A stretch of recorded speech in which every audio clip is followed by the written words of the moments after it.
আসসালামু আলাইকুম, welcome back to my channel. কেমন আছেন সবাই? আশা করি ভালো আছেন। আলহামদুলিল্লাহ, আমিও ভালো আছি। তো আজকে আপনাদের সাথে শেয়ার করব নিজের লাগানো ডাটা দিয়ে আজকে চিংড়ি মাছ রান্না করব। দেখতে পাচ্ছেন কতটা লোভনীয় লাগছে। আলহামদুলিল্লাহ আলহামদুলিল্লাহ, খেতেও খুবই ভালো ছিল।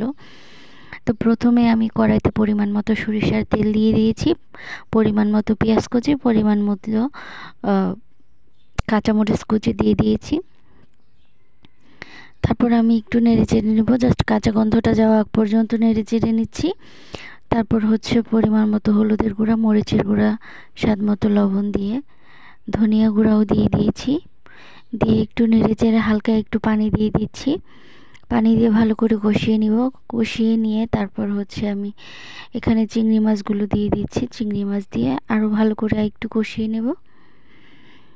তো আমার ভিডিও আপনাদের ভালো লেগে থাকলে অবশ্যই লাইক, কমেন্ট, সাবস্ক্রাইব করবেন। যারা অলরেডি করে ফেলেছেন তাদের সবাইকে অসংখ্য ধন্যবাদ। যারা এখনও করেননি প্লিজ আমার চ্যানেলটিকে সাবস্ক্রাইব করে দেবেন, পাশের বেল আইকনটি বাজিয়ে দেবেন। সবাইকে পুরো ভিডিওটি দেখার জন্য অসংখ্য ধন্যবাদ। কথা বলতে বলতে এখানে আমি আলু দিয়ে দিয়েছি। আলু দিয়ে একটু কষিয়ে নিয়েছি। তারপর হচ্ছে এই যে ডাটা শাকগুলো দিয়েও আমি কষিয়ে নিচ্ছি।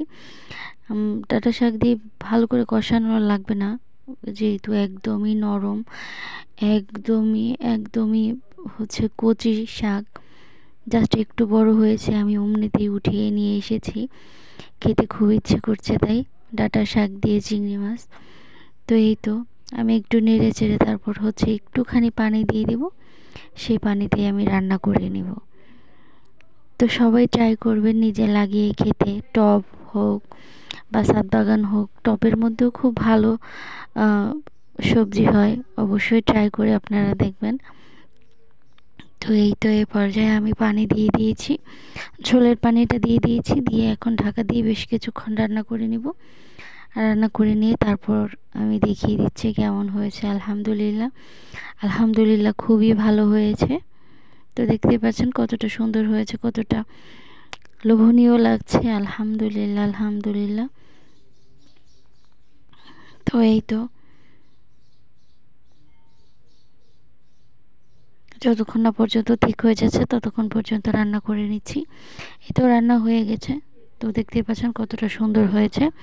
সবাই ভালো থাকবেন, সুস্থ থাকবেন। আসসালামু আলাইকুম। পরবর্তী ভিডিও দেখার আমন্ত্রণ জানিয়ে এখানেই বিদায় নিচ্ছি। আসসালামু আলাইকুম।